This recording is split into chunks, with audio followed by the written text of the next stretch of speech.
Hello friends, welcome you all. आज मैं आपके लिए जो वीडियो लेके आ रहा हूँ, देखिए बात करेंगे एक स्टॉक की जो कि हाउसिंग फाइनेंस की दुनिया से बिलोंग करता है। पिछले कुछ टाइम में ऐसी घटना घटी थी कि हाउसिंग फाइनेंस के कुछ स्टॉक्स जमीन पे आ गए थे। जमीन पे मतलब आसमान पे उड़ रहे थे। उनको उनकी रियल पिक्चर दिखाई गई और वापस जमीन पे उन स्टॉक्स को पढ़ते हुए मैं कहूँगा आपने देखा होगा। लेकिन फिर से ये स्टॉक में थोड़ा सा जान आती हुई दिख रही है और एक स्टॉक जो आपके लिए अभी हम लेके आ रहे हैं उसको डिस्कस करते हैं, समझने की कोशिश करते हैं और क्या मौका है इन्वेस्टमेंट का वो आप खुद ही एनालाइज करोगे स्टॉक को देखने के बाद। तो चलिए समझते हैं डिटेल में। और आगे बढ़ने से पहले मैं आपको बता दूं, अगर आपने अब तक चैनल को सब्सक्राइब नहीं किया तो जल्दी से सब्सक्राइब कर लें। प्राइस एक्शन सीखने के लिए आप मेंबरशिप ज्वाइन कर सकते हो, ज्वाइन बटन पर क्लिक करके। और साथ के साथ देखिए, स्टॉक मार्केट में अगर आपको इन्वेस्टमेंट करनी है, ट्रेडिंग करनी है, तो एक बात याद रखें, चाहे आप लॉन्ग टर्म इन्वेस्टर हो, चाहे आप शॉर्ट टर्म इन्वेस्टर हो या फिर इंट्राडे ट्रेडर हो, स्टॉक मार्केट में इन्वेस्टमेंट में रिस्क होता है। और आपका सबसे पहला गोल है अपनी जो प्रेशियस कैपिटल है जिसको आप इन्वेस्ट कर रहे हो उसको बचाना। तो रिस्क मैनेजमेंट सबसे इंपॉर्टेंट पार्ट है, उसको कभी इग्नोर मत कीजिए। जैसा कि मैं हर वीडियो में आपको कहता हूं कि आपको अगर इन्वेस्ट करना है, आपको 100% सही होने की ज़रूरत ही नहीं है। 30-40% सही भी हो जाओ तब भी आप प्रॉफिटेबली रहोगे अगर आप रिस्क मैनेजमेंट के साथ चलते हो। तो मैं सीधे आपको लेके जा रहा हूँ स्टॉक की तरफ। India bull housing finance limited इस कंपनी का नाम है। 278 का प्राइस आज की डेट में 3% का जंप स्टॉक में देखने को मिला। लेकिन ये स्टॉक हम 270 की रेंज से ट्रैक कर रहे हैं, 7-8% जंप देखने को मिला एक्सपेक्टेड। और अब यहाँ पे हम आपके लिए जो वीडियो लेके आए हैं उसका कारण भी आपको बताएंगे। इंडिया बुल हाउसिंग फाइनेंस पिछले कुछ टाइम में देखा होगा, चाहे LIC हाउसिंग फाइनेंस हो, इंडिया बुल हाउसिंग फाइनेंस हो, जबरदस्त रैली इन्होंने दिखाई।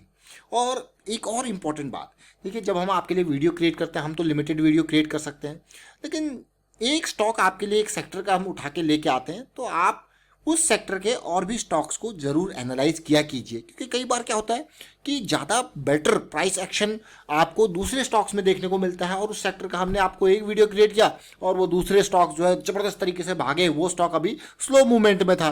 तो ऐसा भी हो सकता है। तो इसलिए मैं आपको कहता हूँ कि प्राइस एक्शन प्रायोरिटी जरूर है, लेकिन ये सेक्टर वाइज आपको और अपॉर्चुनिटीज देखने को मिलती है। सपोज एक ऑटो सेक्टर के एक स्टॉक को हमने आपके लिए लेके आए, आप ऑटो सेक्टर के और स्टॉक्स को भी एनालाइज कीजिए अपने एंड पे, और भी आपको अपॉर्चुनिटीज मिलेंगी।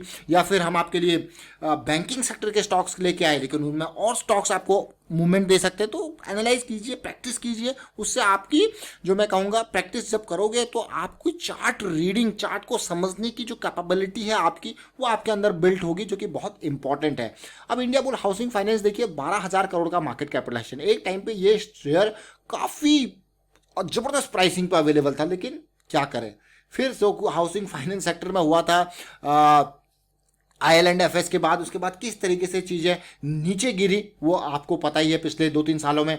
और इंडिया बुल हाउसिंग फाइनेंस को अगर देखा जाए, 4,000 करोड़ का मार्केट कैपिटलाइजेशन देखिए, एक मैं कहूँगा रेवेन्यू एक टाइम पे 17,000 करोड़ चला गया था। उसके बाद यहाँ पे कमी आप क्लियर कट देख पा रहे हो, और सिमिलरली प्रॉफिटेबिलिटी में भी कमी आप देख पा रहे हो क्लियरली।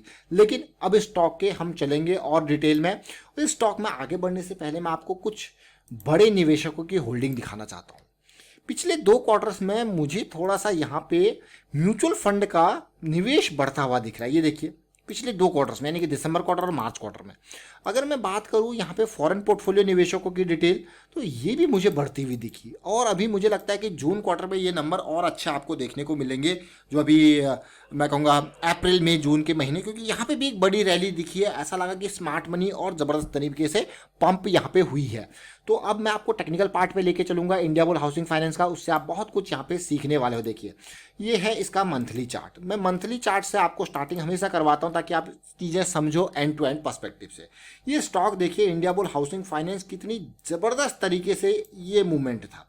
और इस मूवमेंट को अगर आपको इन बिटवीन बहुत सारे मूवमेंट इसमें कैप्चर करने, जैसे देखिए ये छोटी छोटी करेक्शंस आपके लिए अपॉर्चुनिटीज़ है। ये एक बड़ी करेक्शन और उसके बाद फिर बड़ी रैली देखिए क्लियरली। और उसके बाद जब गिरा भी देखिए, गिरते टाइम भी आपको ये देखिए, ये आप देख सकते हो बिल्कुल लोअर हाई लोअर लो बनता है और उसके बाद सीधे पेन, फिर एक बेस बनता है। जैसा कि ऊपर जाते टाइम ये बेस बना था और उसके बाद गिरते टाइम भी ये बेस बना।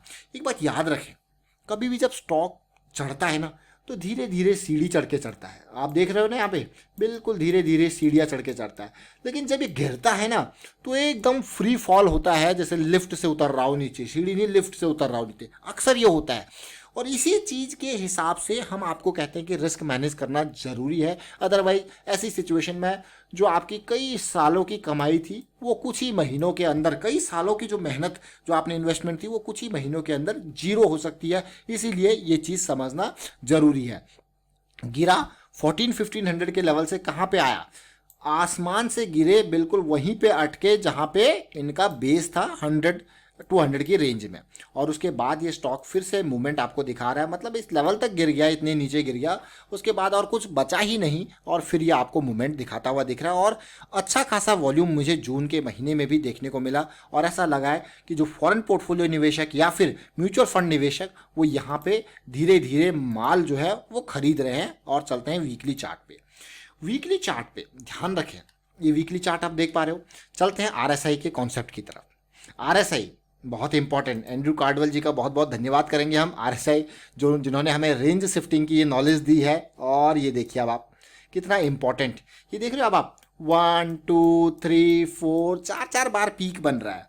और सबसे इंपॉर्टेंट बात का चाहे आपने कभी डबल टॉप सुना हो, ट्रिपल टॉप सुना हो, 4 बार टॉप सुना हो, मैं आपको कहूँगा कि इन सारी चीज़ों को जब आप देखते हो ना तो इनका मोमेंटम देखा कीजिए, इनमें मोमेंटम कैसा बन रहा है और आपको पिक्चर में क्लियर हो जाएगी। मोमेंटम लैक होगा तो इसका मतलब चीज़ें आपके अगेंस्ट जो है जा रही हैं और कभी भी गिरावट के संकेत आपको देखने को मिल सकते हैं। देख रहे हो अब आप, ये आरएसआई क्लियरली आपको दिखा रहे हो, ये मोमेंटम खत्म होते जा रहा है। और आप एमएसीडी में भी देख सकते हो क्योंकि एमएसीडी भी मोमेंटम इंडिकेटर है, खत्म होती जा रही है।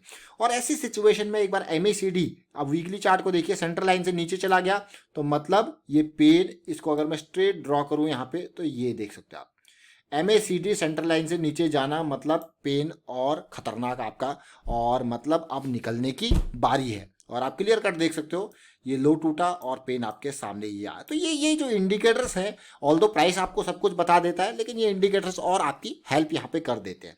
अब रेंज शिफ्ट की बात करते हैं।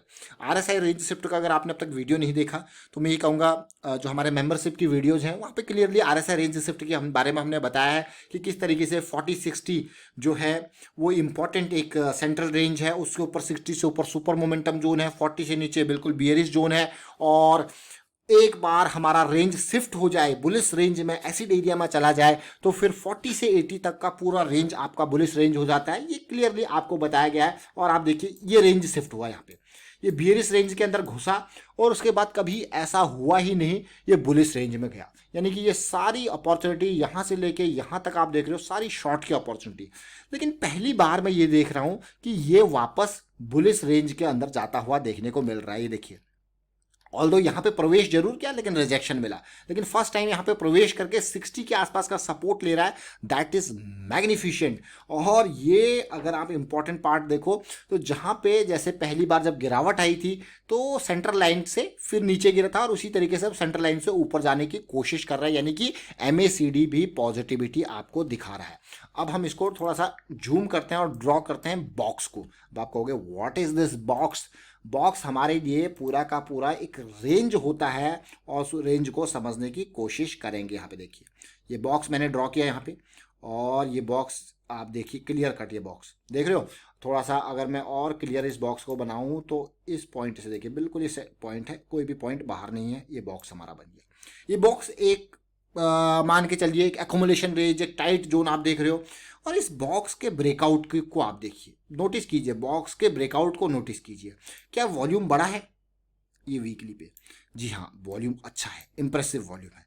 पुल बैक बहुत ही बढ़िया। अब पुल बैक का रिजोल्यूशन, और इसीलिए हम आपके लिए वीडियो लेके आएंगे। ज़्यादा एक्सपेक्ट यहाँ पे नहीं करेंगे, एटलीस्ट मैं कहूँगा इन रेंजेस तक एक्सपेक्ट आप कर सकते हो जो इसके प्रीवियस ये हाई है। उसके बाद मतलब जब आप ऊपर जाते हो तो धीरे धीरे उसके बाद फिर 200 वीक का एक्सपेक्ट आप कर सकते हो, तो धीरे धीरे, लेकिन इन बिटवीन आपको बहुत सारे छोटे time frame wise up down मिलते रहेंगे। फिलहाल जरा देखिए जो ये पुल बैक आया है और आपका रिस्क अब और छोटे टाइम फ्रेम पे चलते हैं, उसको समझने की कोशिश करते हैं। छोटा टाइम फ्रेम, इससे नीचे कौन सा हमारे पास, हमने यहाँ पे एमएसीडी देखा, आरएसआई देखा वीकली पे, अब यानी कि हम चलते हैं डेली टाइम फ्रेम पे, यहाँ पे अंडरस्टैंड करते हैं। देखिए डेली टाइम फ्रेम, जैसा कि मैंने आपको पहले भी बताया कि जो पुल बैक आया है वो इन एरियाज में आया है। कौन से एरियाज में? देखिए पुल बैक, आप कभी भी support line, resistance line draw करते हो ना, उसको एक मैं कहूँगा लाइन नहीं बल्कि एक जोन की तरह कंसिडर कीजिए। देखिए पीक जोन ये है और ये आप देखिए पूरा का पूरा ये जोन, ये क्या है, इसका प्रायर रेजिस्टेंस जो कि अभी सपोर्ट का काम कर रहा है। आप कहोगे वाओ बहुत ही बढ़िया सिचुएशन, और ये डाउन जरूर आया था और वापसी भी आप यहाँ पे देख पा रहे हो। देखिए वापसी आप देख पा रहे हो यहाँ पे, तो बहुत इंपॉर्टेंट पार्ट। लेकिन बात करते हैं रिस्क मैनेजमेंट की।